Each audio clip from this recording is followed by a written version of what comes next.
In North Carolina, the home of a prominent couple becomes an unlikely scene of terrible bloodshed.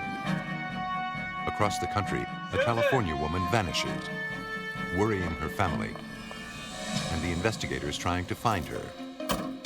In a violent crime's aftermath, a spray of blood is sometimes the only clue to what happened. When nobody's talking, investigators must decipher cryptic answers written in blood.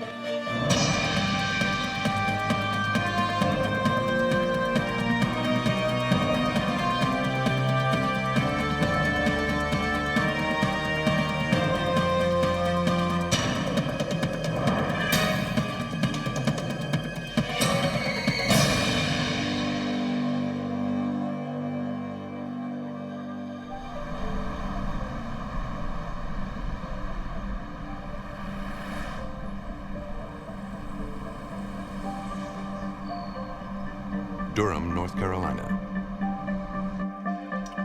Durham 911, what is your emergency? In the early morning hours of December 9th, 2001, a 911 operator at Durham Police Headquarters received a frantic call from a man named Michael Peterson. Cedar Street? Okay, what's wrong there, sir? Peterson told her his wife had fallen down the stairs. She was unconscious, but still breathing. And is she breathing, sir? He pleaded with them to hurry. The operator dispatched an ambulance and patrol officers right away. The EMT crew arrived in minutes. In a second 911 call, Mr. Peterson had said his wife had stopped breathing. Sir, what happened? Inside, the EMTs found Michael Peterson distraught, standing over his wife. He said he found her like this. They moved him away so they could attend to her. She had lost a lot of blood. They found no pulse, no sign of breathing. Kathleen Peterson was dead. Crime scene technicians were called in. They were careful not to track anything into the area. The site of every unexpected death must be treated as a crime scene. The technicians photographed the body to document its placement and condition. They noticed a bloody footprint on the woman's calf. The technicians recorded every detail, since anything can become important later. When they were finished, they removed the body. Durham Police Sergeant Terry Wilkins worked the scene. What I noticed was what appeared to be an unusually large amount of blood for someone to have fallen down the stairs. I've witnessed people that have had fall injuries, and I've never in 18 years of law enforcement experience seen that much blood from an accidental fall. Michael Peterson explained what happened earlier that night. There are a few things that we need. He and Kathleen watched a movie and drank some wine. He thought she went to bed while he sat outside by the pool. When he came in, he found her at the bottom of the stairs.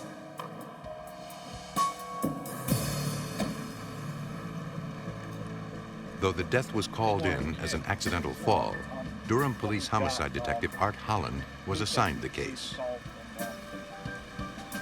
It's routine for us to respond to death investigations where there may be suspicions or possibly foul play involved. Checked her out. She is in fact deceased.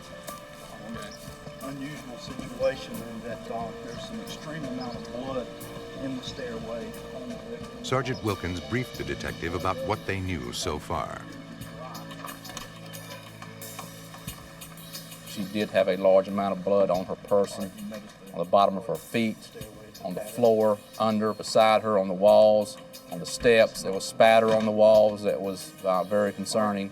Noticed blood spatters on the wall there. Because of the amount of blood, Holland's instinct told him it was more than a simple accident. If so, they would have to prove it. Our crime scene technicians started photographing, videotaping, measuring the scene, which is a very time-consuming process. They noted the placement and condition of anything that might help explain what happened that night. The technicians found 2 wine glasses in the kitchen. This fit with Michael's story that he and Kathleen shared a bottle of wine. They also found traces of blood on the cabinet where other wine glasses were kept and documented it. The blood throughout the house might be the best clue as to what happened. The investigators wanted a specialist to process it all. One of our forensic technicians contacted the State Bureau of Investigation and requested their assistance to come to a blood spatter interpretation. While they waited for the blood spatter expert, the investigators continued the search of the house. If it turned out to be a homicide, the mundane could become critical. From Michael Peterson's desk, they confiscated files, email printouts, floppy disks, CDs, and his personal computer. Anything that might contain useful information.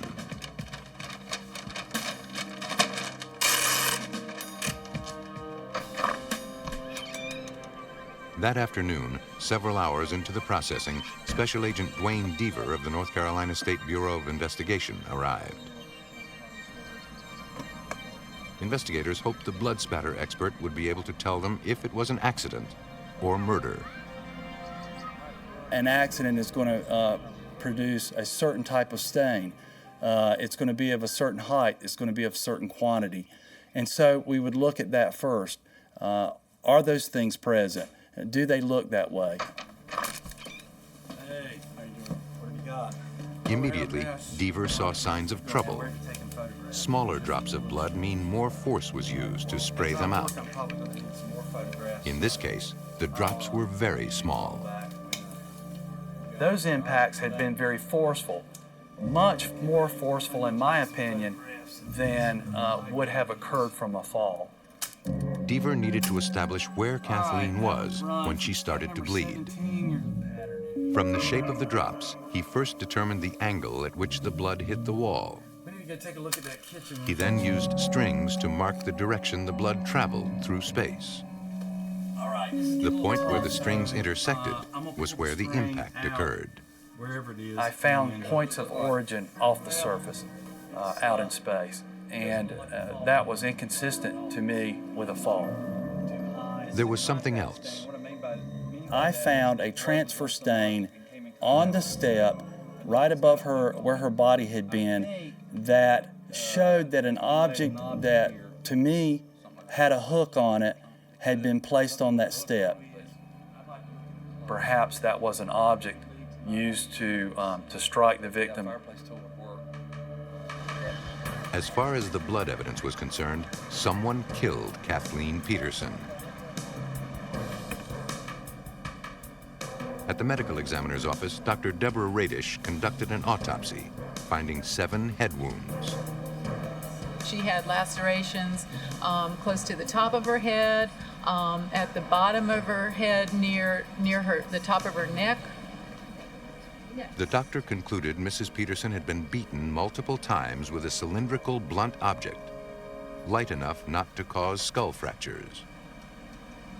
It was my opinion that her death was not as a result of falling down the stairs, and in fact, if this woman had been found anywhere else except at the bottom of a flight of stairs, there would be no question in people's minds but that she had been beaten. At Durham Police Headquarters, a task force formed.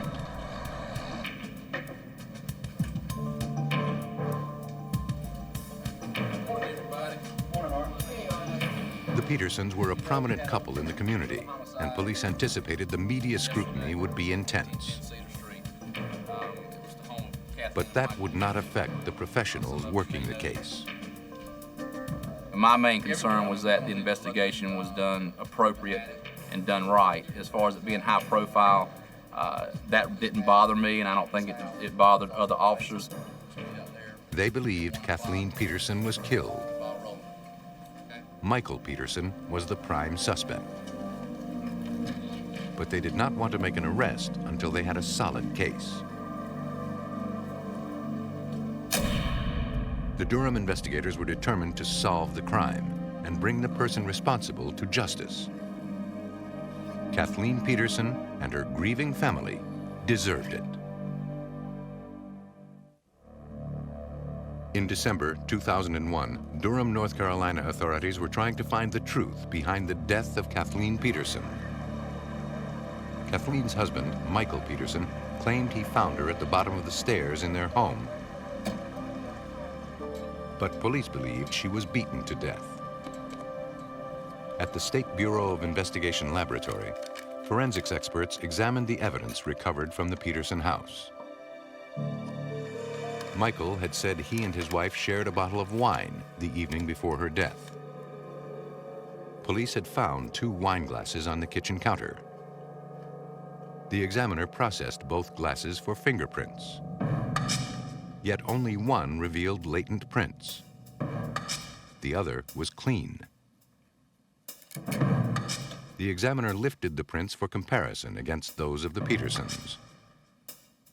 Checking the prints from the wine glass against the set of prints taken from Kathleen's body, the examiner found no match. But when compared to Michael Peterson's fingerprints, they matched. Investigators wondered if Michael had staged the wine glasses on the counter after Kathleen was dead to support his story.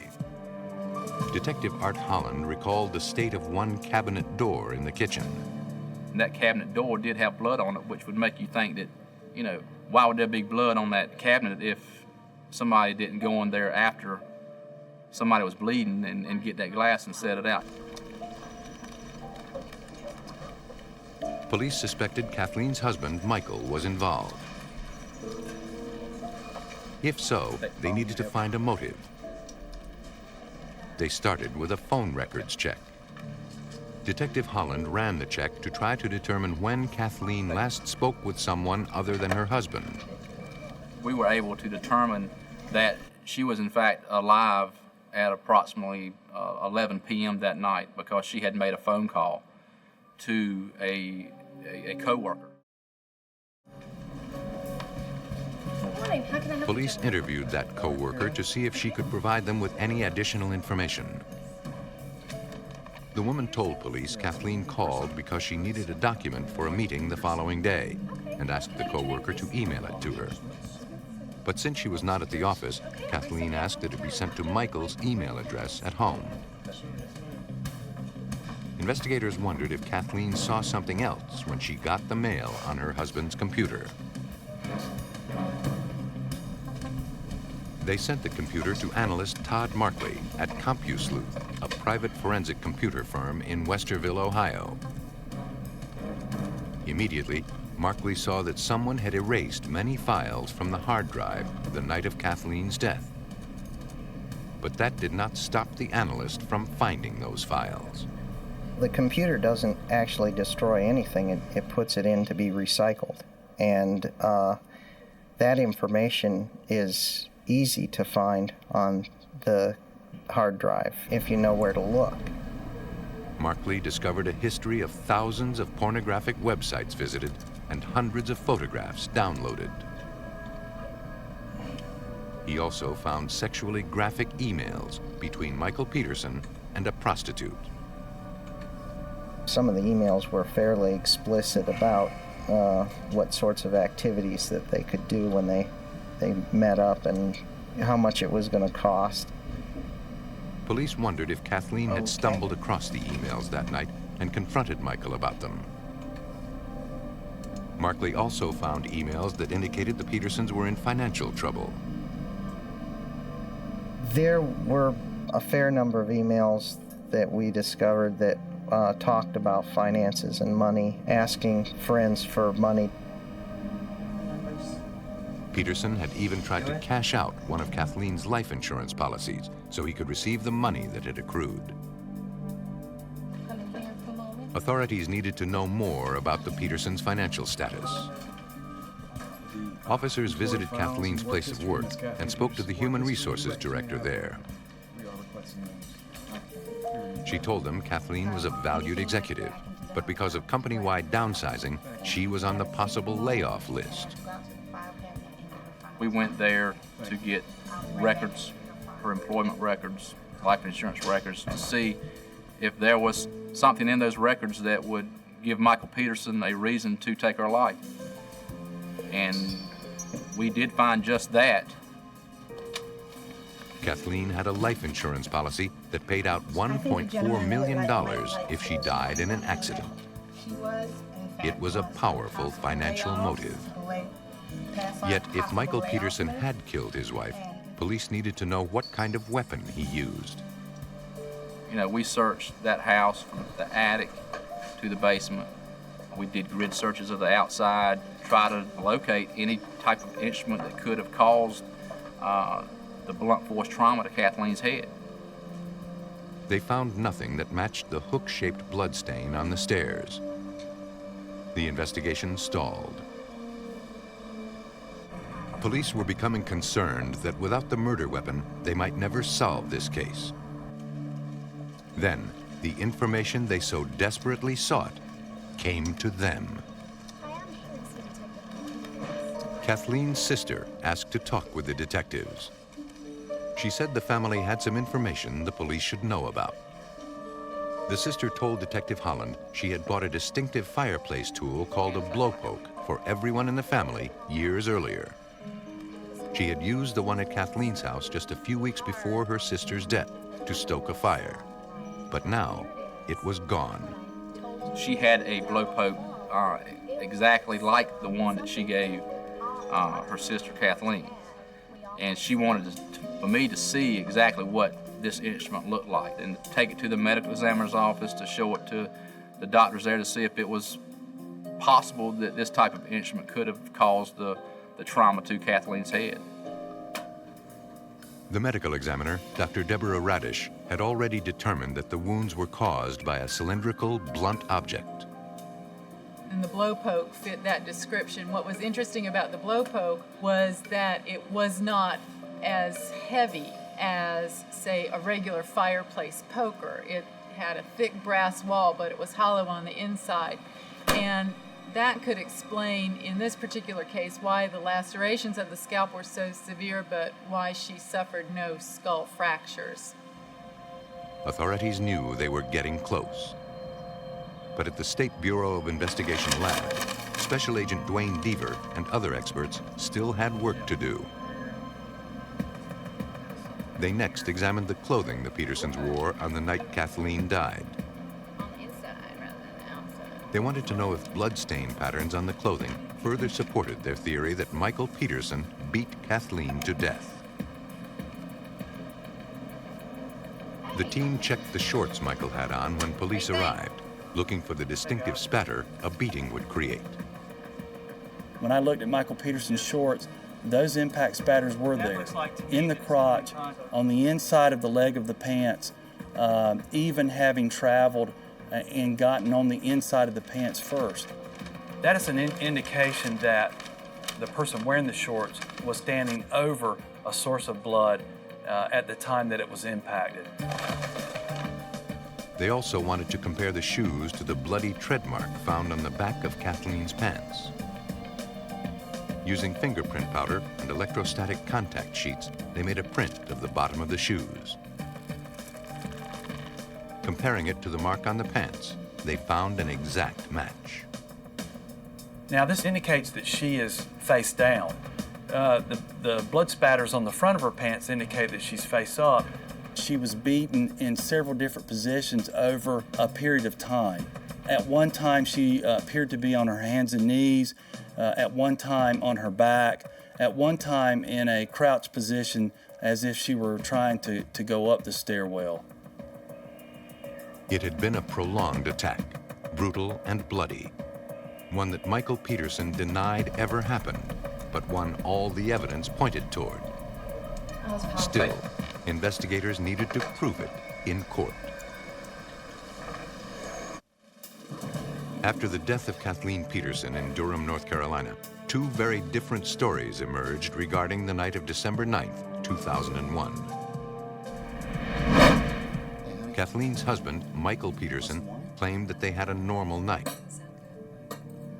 Police were told the couple shared a bottle of wine and enjoyed a quiet, romantic evening like they had so many times before.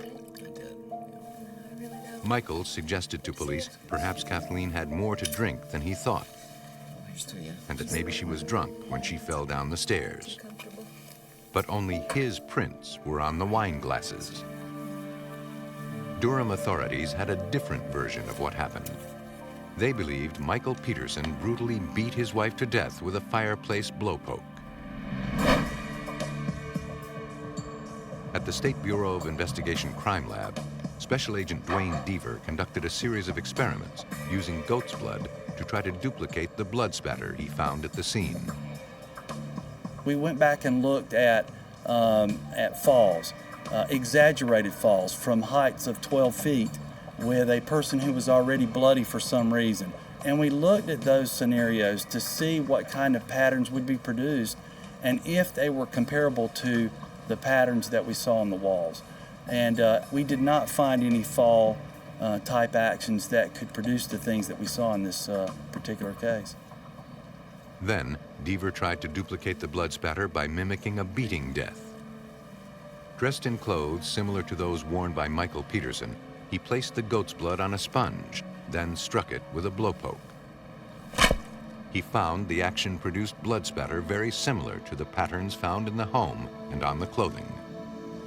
Careful forensic analysis of the blood stains on the clothing, the walls, on everyone's clothing that was involved showed that this was not a fall, that in fact the individual had been beaten severely over a period of time in different positions and by the individual that told us that it was an accident.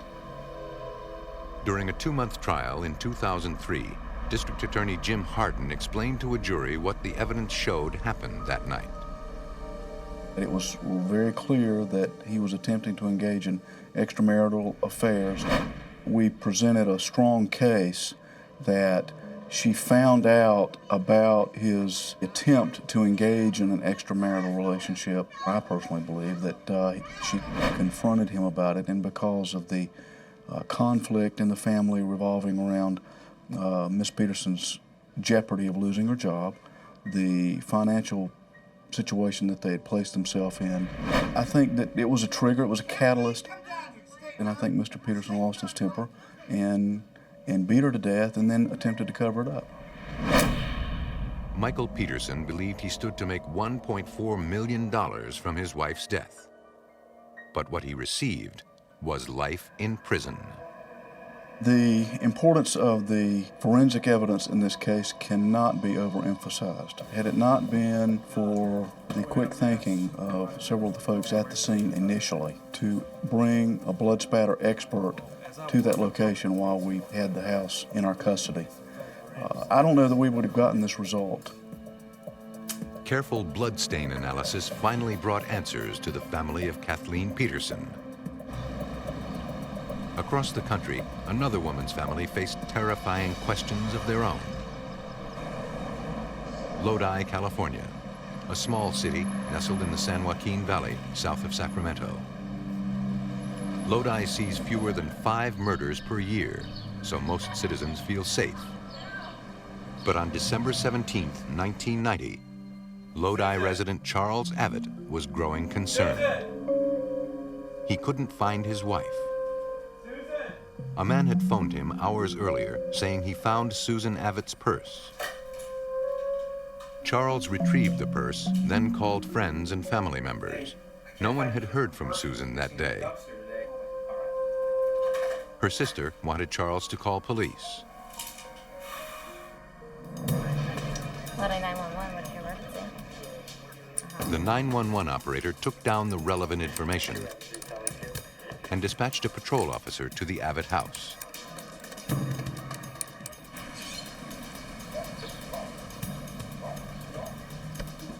The officer arrived just as Susan's sister was pulling up. Charles had asked her to come. He was worried about Susan. The close-knit family always stuck together.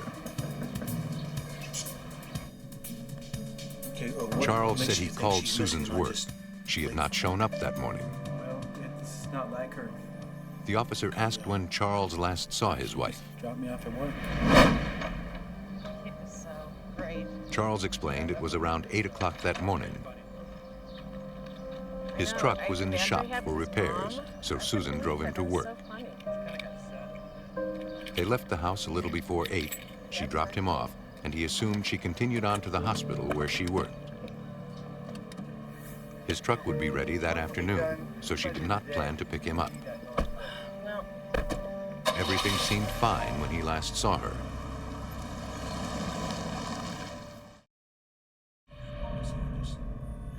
Charles said when he came home that afternoon, he got the call from the man who found Susan's purse. And that's not like her. He went to the man's house to pick it up. The man said he found it in a dumpster behind a local Mexican restaurant. It's right here. Susan's credit cards and a large amount of cash were missing. They had just sold a car, and Susan had $4,000 with her, which she was going to deposit that day. They could not think of a reason why Susan would want to leave. At the officer's request, Charles gave him a recent photo of Susan. About 4 months ago. He said that day she was actually wearing the same sweater as she was in the picture. About 4 months ago.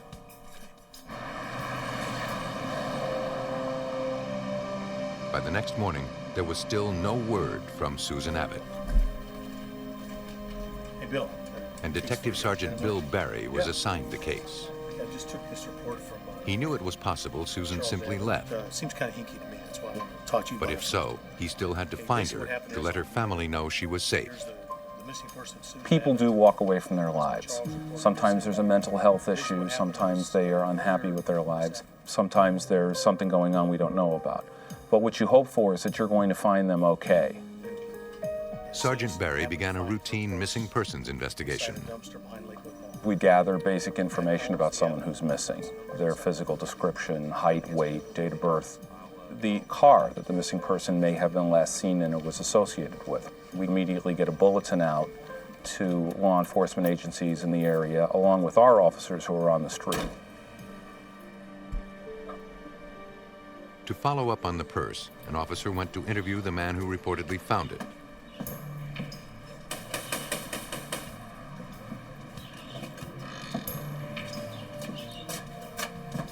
He confirmed that he found the purse in a restaurant's dumpster while he was salvaging cardboard. Where's the liquid dumpsters? There was no money and no credit cards inside. He saw Susan's ID and called to return it. All black, yeah. The officer took down the name of the restaurant where the dumpster was. The man had no criminal record, and a later search of his property yielded no clues. Police believed his story. Okay.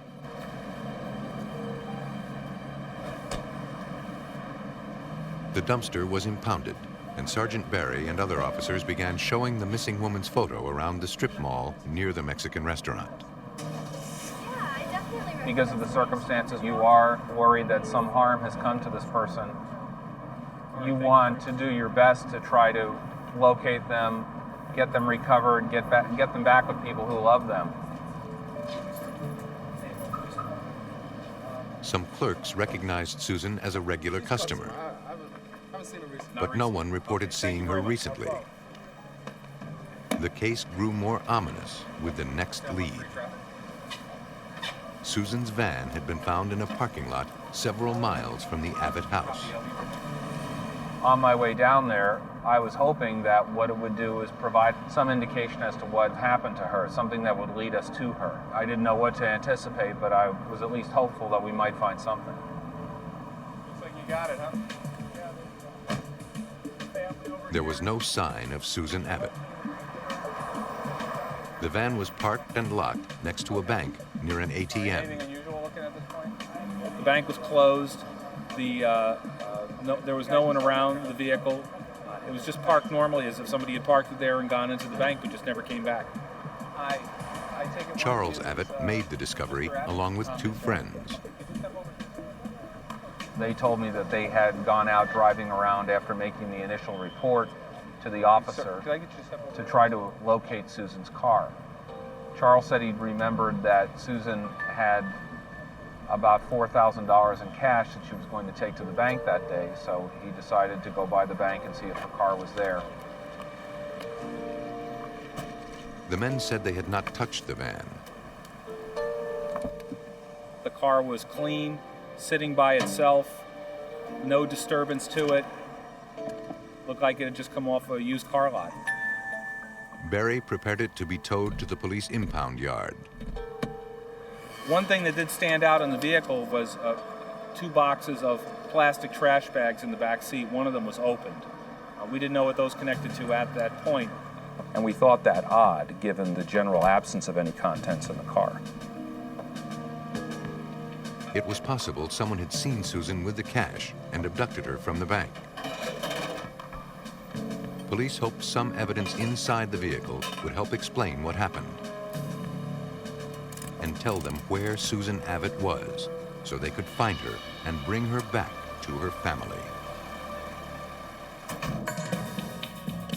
On December 17, 1990, 35-year-old Susan Abbott was reportedly last seen dropping her husband off at work in Lodi, California. That afternoon, a man found her empty purse in a dumpster. And the next day, her husband discovered her van abandoned near a bank. Recovering the purse and vehicle was a bad sign for Detective Sergeant Bill Berry. Under ordinary circumstances, someone just doesn't throw their purse away in a garbage dumpster, doesn't just leave their car parked at a bank and walk away from those things. It's possible, but it's unlikely. And at that point, we were concerned that Susan may be the victim of foul play. Investigators went back to the Abbott house. They needed more information from Charles. Hi, Mr. Abbott.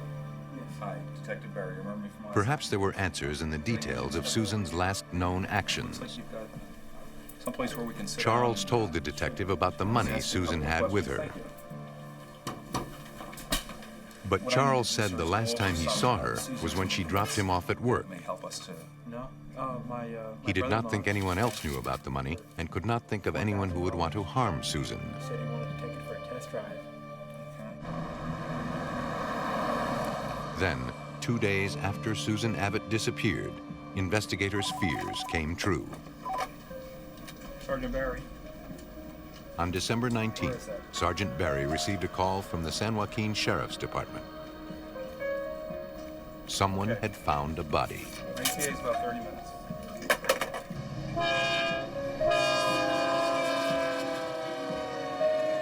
Lodi detectives responded to a railroad trestle in rural San Joaquin County, 20 miles outside of Lodi. The initial clothing description matched what Susan was wearing. When we arrived here, we were briefed by the detectives from the San Joaquin County Sheriff's Department. They had taken photographs of her face. We compared those to the photograph that had been given us by Charles, and it was obvious that this was one and the same person. A man dumping some tires had found her. He had not seen anyone around. With no witnesses, they had to read the scene for clues. The victim, Susan Abbott, was laying on her back at the bottom of this railroad trestle. Her arms were folded up slightly, her legs were slightly bent, so it indicated to us she'd been in a confined space when she went into rigor. She had a head injury that appeared to be a gunshot wound, but there was little blood, itself a clue for Lodi homicide detective Stephen Price. Considering the injury, the clothing was very clean. Her body and facial area appeared to be very clean. If she had been murdered at this scene, there would have been a lot of blood that would have been consistent with the type of injury. There's very little blood in the area, so it would indicate to me that the murder occurred somewhere else. We began doing a thorough grid-type search, looking for any evidence that might be present in the area, not just at the location of the victim, but also on the ingress or exit routes. There were no discernible footprints or tire tracks. We found no indications of a struggle, no shell casings, no other evidence at the scene. She'd been carried out there carefully and placed on the ground. The body was removed for autopsy. We knew that it would have been very difficult for someone to have placed Susan's body in its location by themselves. Carrying her to that location, putting her down, would have been difficult for one person. Also, somebody had to drop Susan's vehicle off outside the bank. And we knew that these things indicated that there was a likelihood of a second individual. The investigation shifted immediately. Once you know you have a murder, obviously the investigation kicks up into high gear. We put all of the resources that we had available into working this case. It's very critical in the first few days of a murder case that you work all the available leads. Police needed to do a more thorough interview with Charles, routine for a murder investigation. Her husband is a natural suspect. The person who last saw her is a natural suspect. In this case, they were the same person, Charles Abbott. You need to ask questions about whether there has been domestic disturbances. Had they argued recently? Were there disagreements about money? Things that might play into a motivation for murder. 22 rifles. Charles said he and Susan had been getting along fine. No financial trouble, no marital problems. The detective asked about weapons, and Charles said he had 2 rifles and a .22 caliber pistol. We talked to Charles about what his activities were the day Susan went missing. They needed to create a minute-by-minute timeline. She had dropped him off at the storage unit where he operated his electrician business. He went into his storage unit, arranged some materials that he was going to use during the day, and then walked to an auto body shop where his truck was being repaired. He learned his truck would not be ready for several hours. He rented a car, and then he went about doing some of his jobs. Then ultimately he brought the rental car back to the rental car company, dropped it off, and was taken back over to the auto body shop where he picked up his truck. From there he went home. The detectives noted the time and place of each step. While the interview continued, the autopsy began. Pathologist Bill Maduros led the post-mortem examination. He determined the cause of death was a gunshot wound to the head. The doctor noted something odd. There was almost no blood left in the body, yet her clothing was clean. So I suspect that she wasn't wearing this clothing when she was shot. Her skin was clean, too. Not only was she redressed, but probably washed and cleaned up. This was very unusual for a murder. Checking the skin around the entrance wound, the pathologist determined it had been an execution. I'm not an expert on guns, but I can safely say it was larger than a .22. Investigators believe the murder weapon was a .357 or .38 caliber handgun.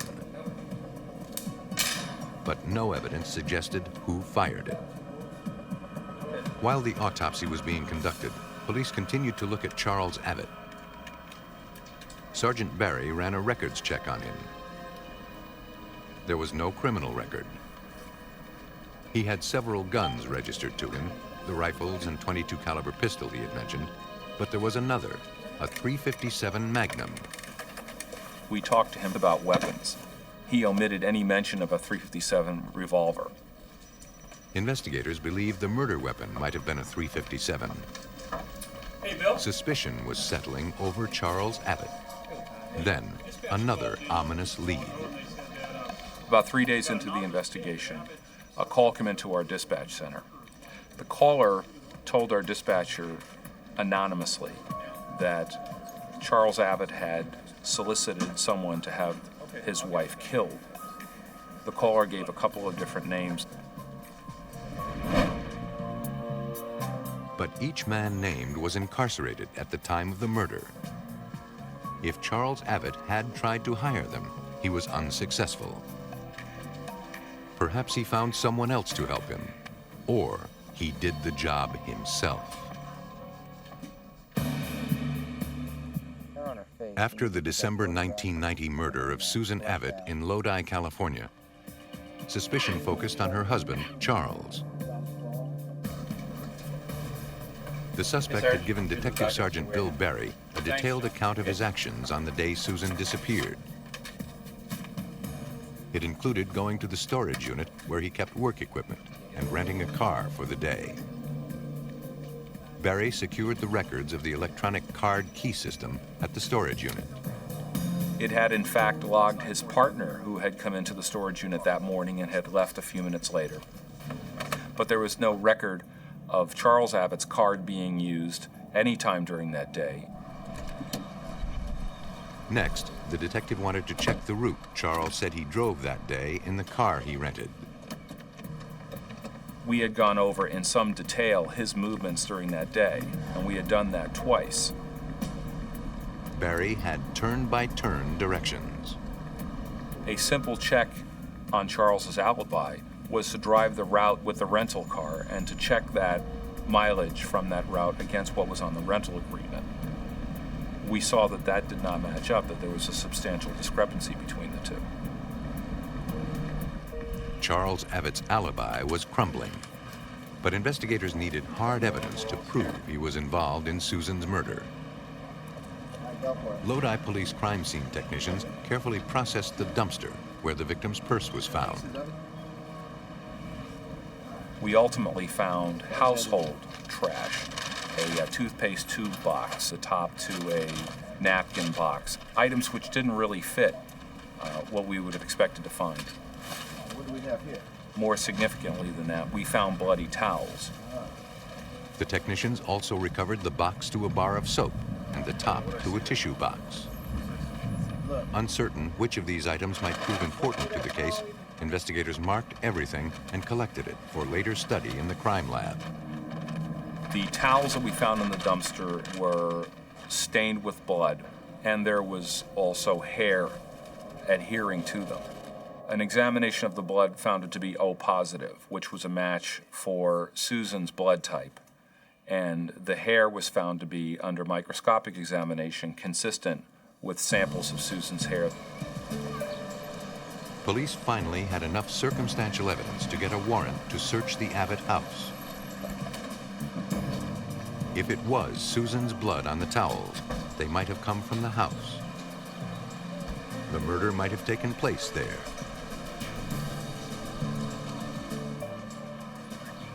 Officers removed Charles Abbott from the house, standard procedure for a search. They placed him in protective custody so the scene could be completely processed. We're going to have you stand by here until we conduct. They were looking for blood, ballistics, the murder weapon, anything that would show where Susan was shot. In the bedroom, technicians discovered minute specks of blood. They were on a wall near the bed, almost invisible to the naked eye. The technicians knew that blood spatter that tiny meant it came from a high-velocity spray, often seen in gunshot cases.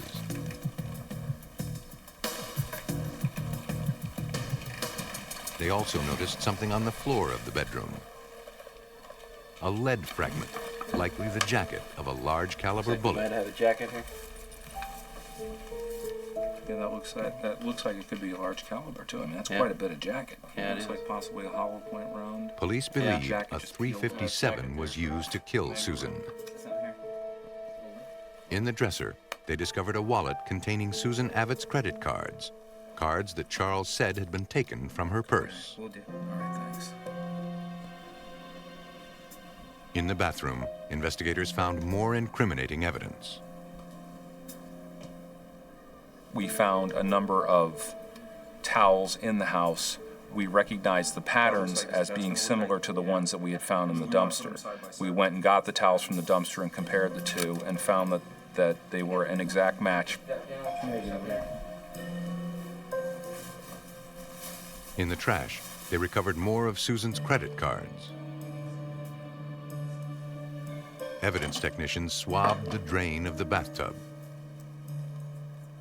They discovered traces of human blood. Investigators knew the body had bled out before it was dumped, and the body's position had indicated it was in a confined space, like a bathtub.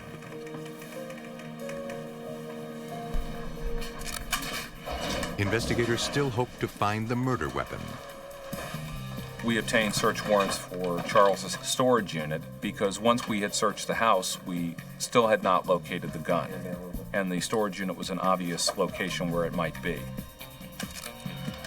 As we searched the storage unit, we came across a number of items that were very significant to us. There was no gun, but officers did find a box of .357 caliber ammunition. It was a box of 50 and there were 6 missing. We knew that the weapon that was likely used was a .357. So there was some potential that these rounds obviously were the ones that were used to load the weapon.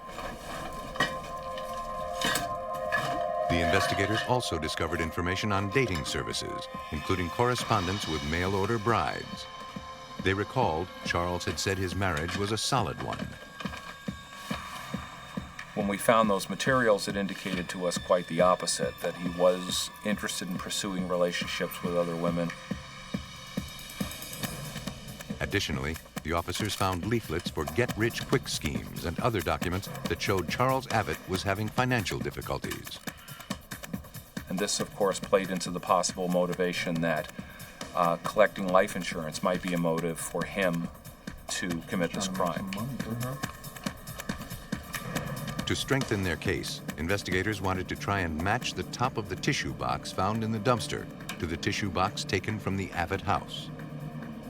Using a comparison microscope, a trained examiner like Donald Morian can see if the minute fibers match up side by side. You have to examine it microscopically to look at the way the fibers of the actual box, the paper fibers, cross. You have to match those fibers up to generally say that this piece of top was a part of this box originally. One shot killed Susan Abbott. Investigators wanted to know what kind of gun fired that shot. Forensic tests on the bullet fragments found in the bedroom were consistent with one fired from a .357 Magnum, a gun Charles Abbott owned but could not produce for police. Although police never found the murder weapon, they now believed they had enough evidence to prove Charles Abbott killed his wife. He was arrested and tried for murder. In June of 1992, District Attorney Thomas Testa presented the jury what the evidence showed happened on December 16, 1990. The night Susan Abbott was murdered, from all the evidence, we believe Charles Abbott went behind her, put his gun to her head, and pulled the trigger and shot her through the head, a contact wound to the back of the head. He then took her body into the bathroom, into the bathtub, and let it bleed out in that bathtub. Put new clothes on the body, new red, bright, visible clothes. Took her body out and laid her body out, not under the railroad trestle where it would be hidden, but near the railroad trestle, but in an area where she would be visible in that bright red outfit, because he wanted her to be found. She had to be found in order for him later to collect the insurance. Charles Abbott was charged and convicted of first-degree murder. He was sentenced to life in prison. That's going to look like... When a killer's deceit masks the crime, police must turn to forensic experts to decipher the truth, written in blood.